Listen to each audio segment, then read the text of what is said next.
Na koliko stubova počiva islam i što oni predstavljaju? Pa sad ovako kada kažemo stubovi, Bog zna šta ljudi mogu da pomisle. Osnove islama su verovanje u Gospoda Boga, ali ne samo verovanje u Gospoda Boga, nego i verovanje Gospodu Bogu. Jer verovanje Gospodu Bogu ne isključuje verovanje u Boga, ali verovanje u Boga može da isključi verovanje Gospodu Bogu. Takav je recimo Sotona. On zna za Boga, ali mu ne veruje. Onda obavljanje molitve, svakodnevno obavljanje molitve, 5 puta dnevno. Zašto? Zato da bismo se podsjećali na Gospoda Boga. Čišćenje svoga imetka, 2,5% našega imetka ne može da uđe u sljedeći ciklus, sljedeću godinu. Ne našega imetka, ajde da budem precizniji, naše ušteđevine. Ne može da bude ispravno za sljedeću godinu ako se nije... Pa u smislu da moramo da pomognemo onima kojima nam je Bog dao da budemo odgovorni za njih. Jer kada Bog da nekome, onda mu da, ali nekome je dao bolest, a nekome zdravlje. Nekome je dao znanje, a nekome to mi znanje treba da prenesemo. Nekome je dao nekakvog imetka, a nekoga je dao bez imetka. I onda je to cirkulisanje imetka među ljudima. I onda tu 2,5%, to je 40. deo, kada su u pitanju nenovčani delovi, ako su nekome rodile jabuke, recimo. Tada kada rode jabuke, on mora da da 10. I to je zekat. A zekat nije davanje zekata, već zekat je reč koja sama u sebi ima integrisano značenje čišćenja. Ti se time čistiš. A evo, uporedit ću sa bunarom u koji padne kap urina. Gde je ta kap u tom bunaru? Kako ćemo doći do te kapi? Moramo da skroz taj bunar, i samo da bismo bili sigurni da to nećemo konzumirati. 2,5%. Ako sa tih 2,5% zekata ne očistimo svoj novac koji je ušteđevina iz prethodnog godišnjeg ciklusa, mi ulazimo sa velikim rizikom u sljedeći godišnji ciklus. A to je 40. deo, ušteđevine. Znači, nakon što smo namirili svoju decu i sa jelom i sa sve, čas smo i kupili patike i poslali ih na ekskurziju. I ostalo nam je na kraju, ajde kažemo, 100 dinara, tih 100 dinara, 2,5 dinara nije naše. I to je vrlo nešto teško financijski za nas. Ali time, kada svi mi to očistimo od sebe, mi rešavamo jedan deo populacije koje je Bog dao nama na odgovornost. Znači, nakon šehadeta, odnosno toga svedočenja i priznanja da nema drugog Boga osim Boga i da je Muhamed posljednji Božji poslanik, sluga i poslanik, mi imamo ovu molitvu koja nas također čisti našu svest, ovo zekat koji čisti naš imetak. Postom se također čistimo. 1/12 godine, 1 mesec treba da se provede u postu. To je obavezan post. A imamo i one postove koji su neobavezni. A šta je tokom posta dozvoljeno da se konzumira? Pa što znači tokom posta? Kod nas post traje mesec dana. Ali u okviru jednog dana mi imamo prekid zato što je kod nas post. To nije način ishrane. Način ishrane je nakon zalaska sunca do zore. A post je od zore do zalaska sunca. Kada mi želimo da imamo shortcut, najkraći put do Gospoda Boga, koji posti. I njemu nije potrebno ništa. Njemu nije potrebno jelo. Njemu nije potrebna voda. Njemu nije potreban kiseonik. On je stvoritelj jela, stvoritelj vode, stvoritelj kiseonika i on ga daruje kome treba. Daje život. I to je najkraći put do Gospoda. Zato je tu 0 konzumacije. I kada kažemo u okviru posta, dozvoljeno je 0. Niti vode, niti ružne reči, niti jela, niti sve vrste ovih hrana koje su u suštini štit. Jer hrana znači štit. I par bračni odnos u okviru toga posta od zore do zalaska sunca zabranjeno je. Nakon zalaska sunca dozvoljeno je. Ali nakon zalaska sunca dozvoljeno je pojesti nešto i popiti nešto, ali nije dozvoljeno krkati. To je ono što, recimo, mnogi greše. Među muslimanima on posti preko dana, a onda se posle toga nakrka. A taj izraz krkati je od turske reči koja označava broj, 40, kao 40 zaloga. Postom se čistimo, to je jedna stvar, i načinom ishrane nakon posta se takođe čistimo. I tu je nešto što je u paru. Dobro, neko će da shvati od hrišćana da Isus jeo svinjsko, a da nije... Ne, Isus nikada nije okusio svinjsko meso i on je takođe, on jeste bio mesojed, ali nije konzumirao meso puno. Isto kao i Muhamed. I to jeste pravilo. Ne biti vegetarijanac, ne biti mesožder, ne biti svinjožder, ni svinjojed, jer to ne treba nikako, nego biti mesojed. A to bi u ovim našim uslovima možda bilo 21 obrok sedmično, 3 ručka na nivou nedelje.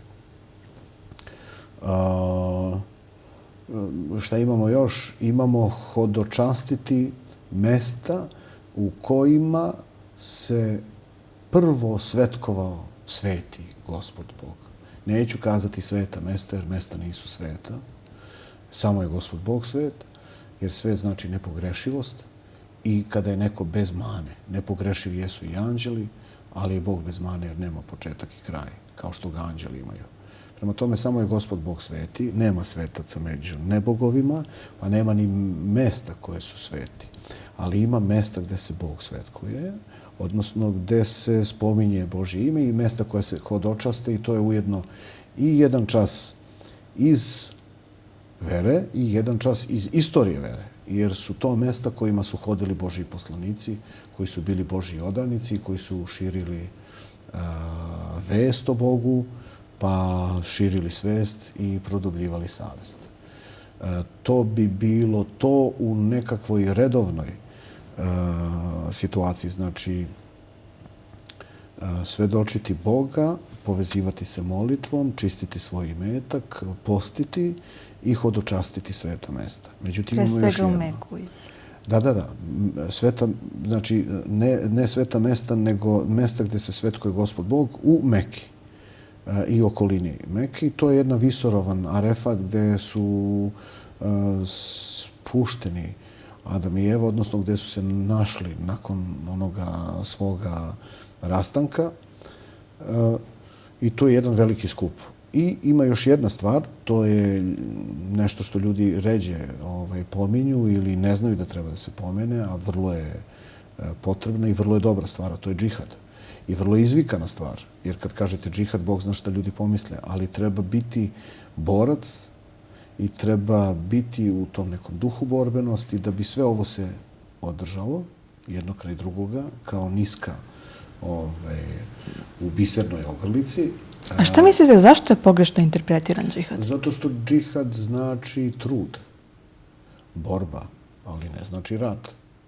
Ali samo rat. Ali može značiti i rat kada je došlo do te situacije. Kada je neko napao i sada i očekuje od nas da sedimo nezainteresovani i nemarni i nemarljivi, da nas kako bih kazao, da nas osvoji, da nam osvoji zemlju, da nam obeščasti zemlju, da nam obeščasti veru, da nam obeščasti ženu, da nam obeščasti decu, ćerku. Svako kome je stalo i svako kome je Bog preči, tamam da nema nikakvog naoružanja, pouzdaće se u Gospoda i boriti se. I to je džihad, između ostaloga i to. Ali je prvenstveno džihad da se uvek gaji ta svest o Bogu. Allahu Ekber ne znači Bog je najveći. Samo, to su reči koje su, ali to znači da je Bog preči od svega. Da je Bog preči od svakog neboga. Od svih nebogova.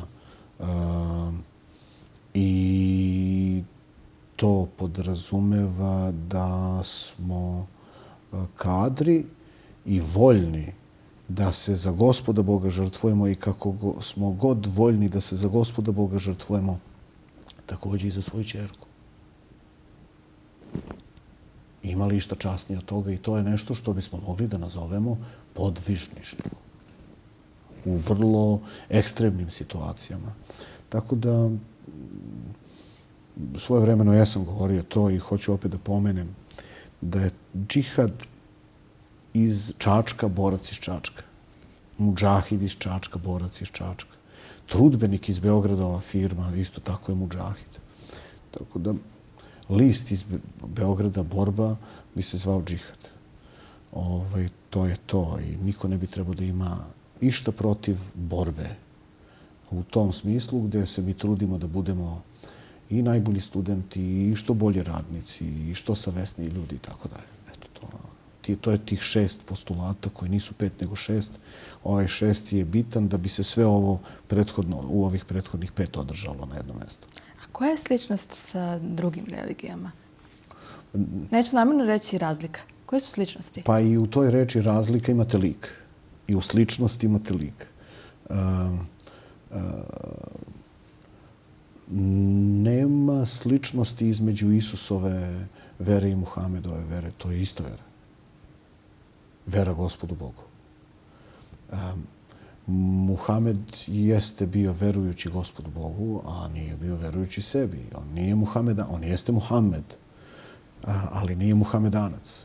Muhamed, usput da kažem, znači slavljen, ali ne da ga ljudi slave, nego ga Gospod Bog slavi. Jer kada mi hoćemo da idemo do Gospoda Boga u molitvama svojim i u svim svojim delovanjima, mi ne treba da gledamo u nebo prilikom molitvi. To je zabranjeno. Gleda se dole, u zemlju. Bog je stvoritelj zemlje i neba.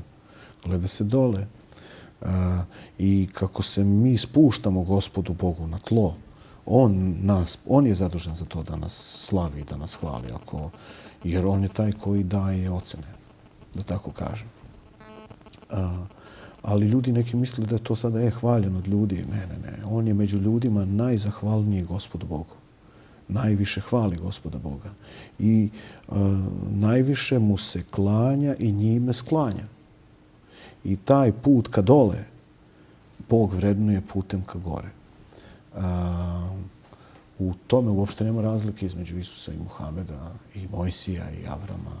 Tako da ja ne mogu sa te pozicije da govorim o sličnostima i različitostima vera, nego o istoj veri, i Isusovoj i Muhamedovoj. Isus Hristos jeste Hristos, pomazanik, milovan, ali nije milovatelj, nije pomazitelj. Gospod Bog je pomazitelj. Onaj kome on zahvaljivao, koga je hvalio, koga je slavio, kome se molio, kome se klanjao, kojim se sklanjao od svega što je zaborav na Gospoda Boga. I služio mu u tome verno. Tako da tu nema razlike, ali Hristos jeste Hristos, nije hrišćanin.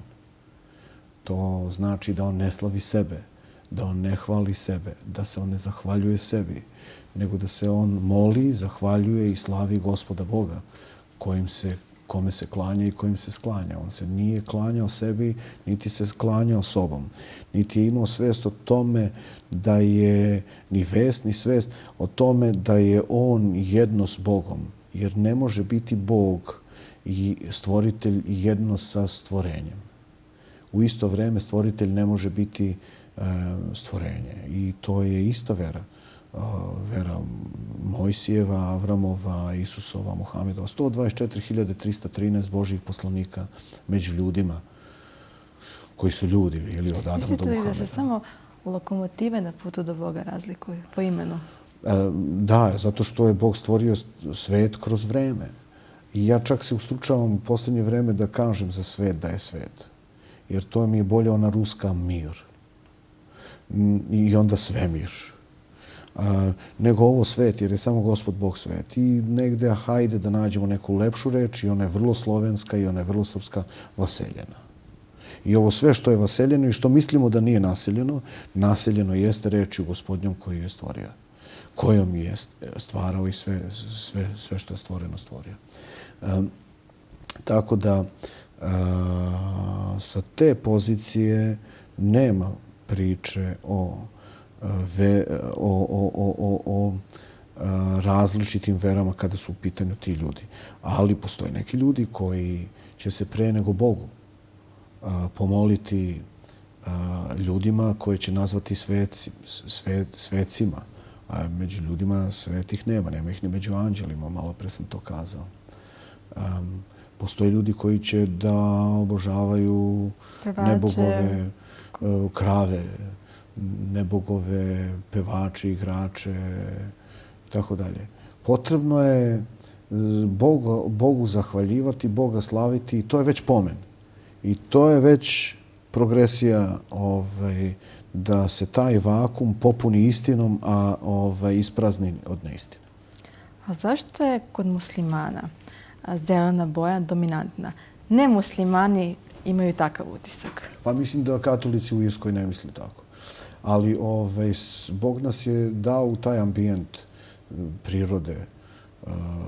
Reč priroda nije ništa drugo nego sroda. Srodno.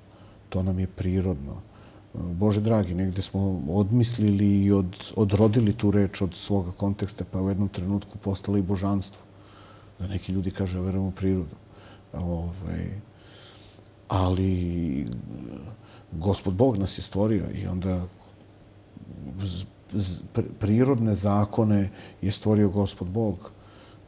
Neko će kazati, ne može se živi bez kiselnika, pod uslovom da to nije volja Božja. Ako je volja Gospodnja, živećemo i bez kiselnika. I to je ono što je vera u Gospoda, vera u stvoritelja, vera u Boga, koja podrazumeva i veru stvoritelju, veru Gospodu i veru Bogu. Zelena boja. Ima par viceva na tu temu, ali neću sada da trošim vreme na to. Recimo, zato što je to prirodno i zato što je to srodno. I to bi bila boja i Isusove i Muhamedove zastave, ako bi bilo. Mada nekada je Muhamed imao i belu zastavu kada je mir, a kada je neko napao, onda i crnu zastavu kada je vanredna situacija. Nije bio partizanovac, iako sam ja, ali u jednoj univerzalnijoj situaciji to bi bila zelena ili bi bila plava, zato što je nebo plavo. Imamo polumesec i zvezdu na zastavi, zato što je arapski jezik konsonantskog pisma, ne pišu se vokali. I onda ta reč Allah, koja je zajednička i za Isusa u aramejskom Alaha i za Mojsija u hebrejskom Eloha, ona ima brojčanu vrednost. Arapi pišu konsonantima, ne pišu vokalima i sada moje bi recimo ime Muhammed bilo Muhammed. Samo napisano tako Muhammed. Ali oni bi znali da je to Muhammed. Postoji gramatika, postoje pravila i onda to uopšte nije ni neki problem kada se bar 70% tih stvari nauči. Ali ono što je isto tako značajno u svoje neko vreme, bez brojeva, dok još nije bilo brojeva, brojeve su pisali slovima. Pa je recimo prvo slovo A, odnosno elif, bilo i prvo slovo, ali je bilo i broj 1. I tako dalje. I onda su, kada pišu tako na nadgrobnim spomenicima pre islama, onda su tu u isto vreme i pisali stihove i datum rođenja. Pisali reči i datum rođenja.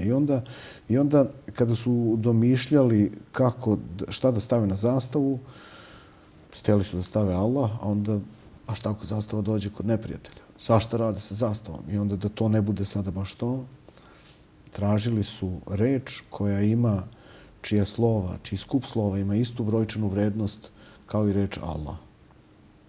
I to je bila reč El Hilal. Allah ima 46, elif, l, h, znači 1, 20, 25. I onda su našli ovo El Hilal i to je isto bilo 46. I kad su htjeli da napišu El Hilal na zastavu, onda su ukazali još to da napišemo kada možemo da nacrtamo. I tako je polumesec završio na zastavi koja može bude različitih boja, kažem, ali je pretežno zelena. A kako se islam odnosi prema proricanju sudbine? Da li... Ko može znati sudbinu? Sem onaj koji je stvorio vreme i prostor. I sve što je u vremenu i prostoru. To je samo Gospod Bog. Jedna stvar. To je strogo zabranjeno. Druga stvar. Čuješ, ti ćeš da se mešaš u Božje znanje. Ti ne Bog. Bilo da si anđeo, a anđeli su nepogrešivi. Oni ne greše, nema palih anđela. Ali eto njih spominju jer su bića stvorena. Bilo da je demon, bilo da je demos. Ako koristimo tu terminologiju grčku. Ili da je insan, odnosno da je džin, ili da je insan, ili da je đavo, odnosno ljudi. Ko može od stvorenja da zna ono što je stvoritelj odredio? Samo stvoritelj to može da zna. Tako da neko proricanje, neko znanje budućnosti ne postoji od strane nebogova. Samo Gospod Bog to zna. Vrlo je to zabranjeno. Sudbina je ono što je Bog odredio. A mi samo od Gospoda Boga u molitvi da tražimo ono što je blagoslov njegov, ono što je blagoslov. Bože, mi ne tražimo od tebe da nam promeniš sudbinu, mi samo tražimo tvoj blagoslov u svemu što nam daješ. To jeste molitva. A Božja je volja da promeni ono što je kazao da bude da promeni. On neće sebe negirati kao Boga Gospoda ako odluči da se nekome malo više smiluje ili da nekoga malo više kazni. Ali opet to ulazi u pitanje da kako on to nije znao i kako je znao.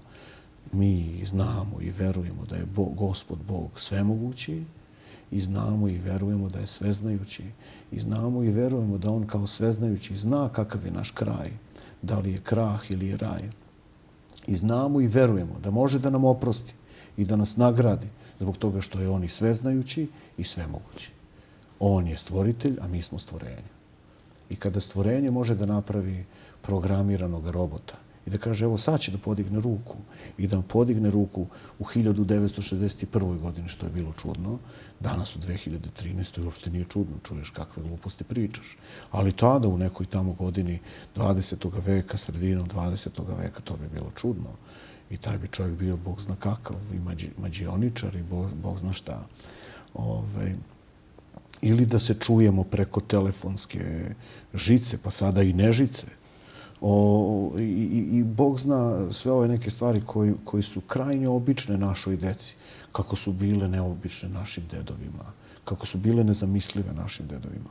A Bog je taj koji je svemogući i on proširuje vidike i mogućnosti i uvek nas mnogo više, kako da kažem, ispituje. I samo nas ispituje da li smo njegovi ili ne.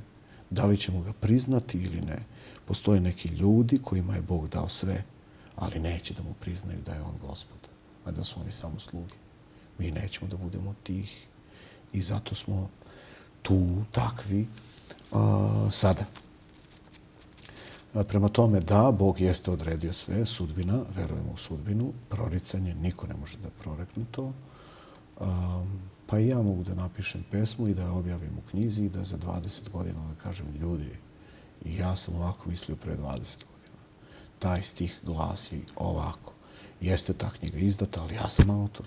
I ja to mogu da promenim. I ja to imam pravo da promenim. Ja neću biti dobar pred Bogom ako to ne promenim.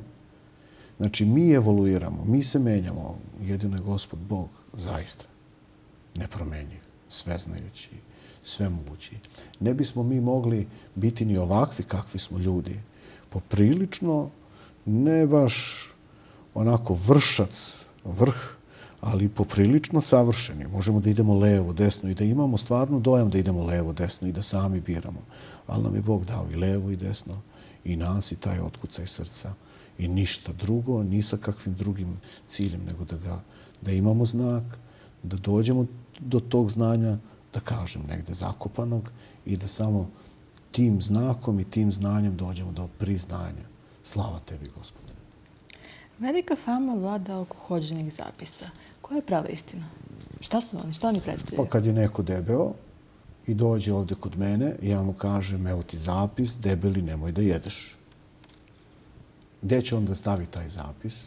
Na frižider. Zato što mu je tu epicentar problema. A kada neko dođe koji ne zna za Boga, ja mu kažem, ili zna za Boga, ali ne veruje Bogu, ja mu kažem, seti se stvoritelja svoga. I onda mu ostavim ceduljče da mu bude podsjetnik. Nije zapis ono što se napiše, ništa drugo do ono što podsjeća. Ako se ljudima objasni da znaju kako to i čemu to služi. Ne govorim o onim zapisima. Govorim bukvalno o ovome što vam pričam. Podsjetnik. Nekada je čovjeku potrebno i da zapiše ono što je čuo. Čekaj, Muhamede, nešto si mi kazao, ja bih to volela ili voleo da zapišem. Zapiši. To je to. Ako ga zapišeš svojom rukom ovako kako kažem, ili ti ja zapišem svojom rukom ovako kako sam ti kazao, tebi je objašnjeno i ti to treba da ponoviš. Gospode Bože, ja se tobom štitim od zlobe svoje, zlobnika, zlobe drugih, zavidnosti, zavidnika, nemarnosti, nemarnika, bolesti, bolesnika. I to je taj podsjetnik. Vi kada mene vidite danas da sam negde ispred kontejnera i da preturam po stvarima, a sutradan me vidite u Mercedesu, nemojte prvo da kažete eno ga ukrao ili eno ga kupio ili pozajmio ili dobio na kredit, isto je to pozajmiti, ili dobio na poklon ili nasledio. Nego kažete ko ovdje u kraju ima Mercedes, taj moj život i taj naš život ukazuje da smo mi živi. Ali taj naš život koji ukazuje da smo mi živi, ukazuje na živoga koji nam je dao život. I neko bude izgubljen bez traga, a ovim ga se podsjeća. Međutim, Bog je prvo dao Adamu Evu i Evi Adama da ga može čuti, da ga može videti, da ga može pomirisati i time je završeno sa multimedijom. Sve objave su date svim poslanicima od ovih 124.313, a da uopšte nisu zapisivane. Bog je naredio Arhangelu ili Anđelu ili Meleku Gavrilu, Džibrilu, Džebrailu da donese vest ljudima koji će prenositi ljudima dalje. To su poslanici Božji među ljudima, a Duh svetosti Gospodnje je poslanik Božji Božjim poslanicima među ljudima. I to nije bilo s papirom. Niti je bilo, da kažem, kompjuterom ili bilo kakvim. To je bilo reč koja je u stvari multimedija. Možeš i da je čuješ, možeš i da ga vidiš ko ti kazuje i tako dalje. A posle toga smo mi, da ne bismo zaboravili, zapisali sebi. I to je u tim svicima i to je u tim knjigama, odnosno to je na tim papirima koji su kasnije sabrani u knjige. Da se podsjetimo Gospoda Boga. Sada kada mi neko dođe i traži pomoć na nivou svojem duševnom, to znači da mu treba i telesno i duhovno. Jer je čovek duševno biće zbog toga što njemu dato da može da hoda i dobro da hoda i da dobro bude ako hoda na obe noge. Ako hoda samo na ovoj materijalnoj, on skakuće, on ne hoda. I vrlo se muči u ovoj materijalnoj dimenziji. A da samo onu zakržljalu duhovnu malo negdje se osloni u Gospoda, pouzda, njemu mnogo lepše bude sve ono što je materijalno i onda je on duševno dobar. I onda taj naš tim košarkaški koji je sazdan od ovih ili onih onakvih igrača, kada se to sklopi kod svakoga od njih, to bude savršen tim pojedinaca, savršenih koji je savršen tim. I to je ono što treba da radimo. Kada dođe tu kod mene zbog toga ili kod bilo koga, on treba da dobije vest od Boga. A to mu se nekada i zapiše. Zašto Islam dozvoljava da muškarac ima više žena? Zašto zabranjuje da žena ima više muškaraca? Zašto? Zato što je neprirodno i nesrodno i nelogično da se ne zna ko je kome otac. I ne može zemljoradnik i drugi zemljoradnik i treći zemljoradnik da ima istu parcelu, a da se posle ne posvađaju. Avram je imao više žena, Isus nije imao ni jednu. Da li to znači da i jedan od njih nije u pravu ili drugi nije u pravu? Postoji mnogo onih koji su imali jednu ženu. Da li to znači da ni oni nisu u pravu? Bog je dao takvu zakonsku kapu u kojoj može da stanu sve ljudske psihologije. I ona žena koja bi prihvatila drugu ženu kraj sebe, kraj jednog muškarca, i ona žena koja nipošto ne bi prihvatila. I onaj muškarac ili žena kojima baš Bog nije dao da imaju svoga supružnika. Ali kada nemaju svoga supružnika, ne treba da se samodiraju ili masturbiraju, jer to je onda brak između dve dimenzije koje treba uvek da budu paralelne, koje nikada ne treba da se dodiruju, a to su dimenzija ljudska i dimenzija demonska. Demos i demon ne treba da bude ništa drugo nego paralelno. A kada čovek, bilo muškarac ili žena, masturbira zbog toga što se nije ženio ili udavala i pomisli da je tako jednostavnije, onda neka zna da je tu džin za nju, muški, a džinija za njega, ženska. I to je onaj džin čak iz engleske reči imagine. Čak iz srpske reči občinjen, obdžinjen. To je to. I to treba izbjegavati i treba uvek čuvati paralelnost dvaju svetova. Muško treba da se ženi, a žensko treba da se muži. Žensko ne može da se muži sa više muževa, a muško može da se ženi sa više žena i ono što je potrebno da ako ih ima više, do 4, da bude pravedan prema svakoj, ako ne može, da ima jedno. A biti pravedan prema svakoj od žena podrazumeva pravednost u svakom smislu te reči. I Bog je negdje i kazao, iako je to dozvolio, وَلَنْ تَعْدِلُوا بَيْنَ النِّسَاءِ وَلَوْ حَرَصْتُمْ. Vi ne možete biti pravedni među ženama, pa makar se toliko i trudili, verovatno zbog toga srca. Ali u jednom trenutku kada imamo ogroman broj žena u odnosu na smanjen broj muškaraca, onda društvo štitimo kada ne dozvoljavamo ženama, a zbrinjavamo ih u svakom smislu, pa i fiziološki, znači u tom braku koji je dozvoljen, ne dozvoljavamo da idu u podmostovlja, ispod mostova i da pružaju usluge. Niko to ne radi zbog toga što je uređen u jednom sistemu i gde vlada hijerarhija, nego zbog toga što je neređen bez sistema gde nema hijerarhije. Neću vam reći hvala. Reći ću Bog vas nagradio. Tako. I ne nagradio, eto, to bi isto bilo dobro.